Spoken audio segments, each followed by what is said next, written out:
survive now when In this video, we'll continue working on our sequence and resize and reposition these photos so they look better. Now we're creating this piece which is more of a documentary piece, but this will come in handy if you're doing a narrative piece. Say you're using video clips and some you shot in 4K resolution and some you shot in regular HD 1920 by 1080. You'll have to use the Effects Control tab to resize that video clip.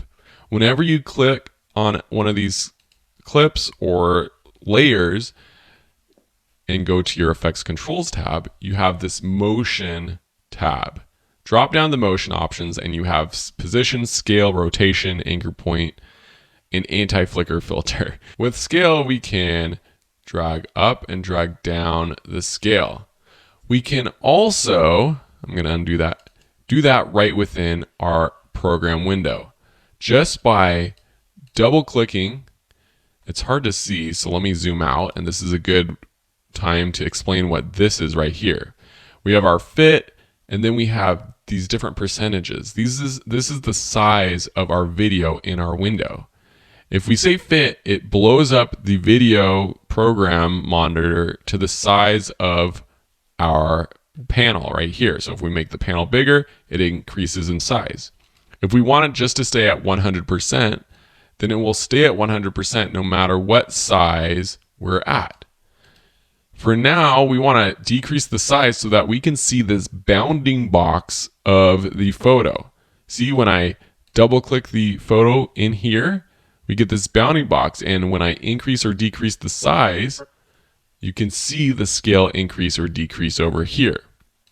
I typically leave this at fit, and I typically will just use the scale options over here, although it is very fast to double click, move around our objects, and resize and rotate. If we hover over the edge until our mouse becomes this kind of curved arrow, this is our rotate option.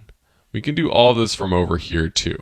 So for now, let's just put this in place. Later on, we're going to add a bit of motion to it, but for now, we'll just put it in place. Now, when I go over on my timeline to this next photo, you'll notice that I'm still on the settings of this previous photo. So you have to select that in your timeline. Open up your Motion tab, decrease the size, and maybe just double click over here and put it in the right spot. Something like that. That's good for now. Now let's go back to our social media screenshots over here, and we'll just resize all of these. If I double click these, I can resize them. You can put them in different parts on the screen. If I want to make this disappear so I can see the layer beneath it, I'll just turn off the toggle on and off button.